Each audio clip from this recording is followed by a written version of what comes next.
Well, now here's Warren Head with this week's Business Roundup. I'm Warren Head for headliner.co.nz.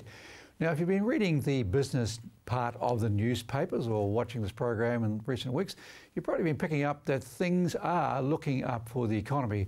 All the economic data coming through is looking a little bit more bubbly.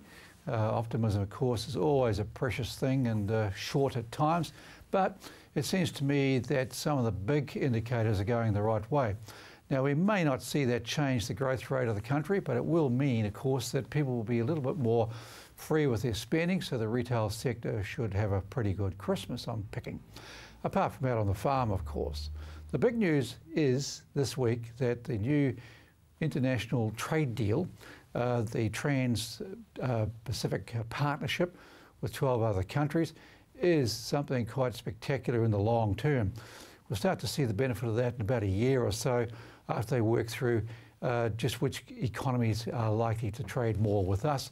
But what it really means is that tariffs get eliminated in many of the trades that we have with other countries, apart from Japan, which is still probably fairly protectionist. But even there, the tariffs on some important primary product come down from about 38% to about 9%. And in many other countries, it vanishes completely. Now, this bloc handles about 36% of the world's GDP, so it's pretty important. This is the Pacific Rim. We're bang in the middle of it, so we're in a pretty sweet place. Now, I know there's a lot of criticism about some aspects of this particular deal, but it seems that some of the fears are not being borne out by the reality, although we have yet to see a lot of the detail thrashed out through the Parliament. But in respect to pharmaceuticals, it seems that we have got off the hook on that, thanks to an excellent job by our Trade Minister Tim Grosser and his officials over the last week or so. That means that medicine shall not be going up in price, not any day soon anyway. I guess in due course it will, but in terms of a big hit on pharmac costs, that is not occurring. So that was the big fear that I think a lot of people had. The rest of it is probably related to our independence in terms of buying property in New Zealand under this particular new agreement, yet to be ratified.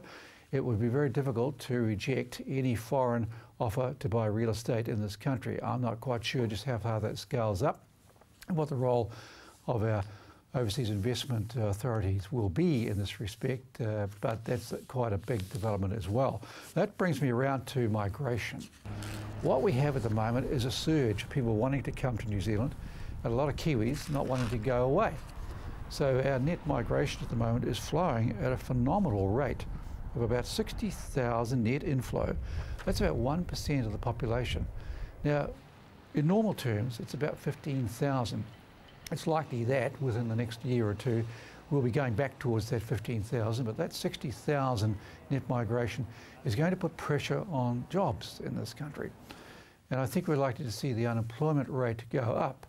So if you've got a good job, it might be a good idea to try and hold on to it going forward, because things might get a little bit stickier over the course of the next year until this big burst of activity starts to go back to normal.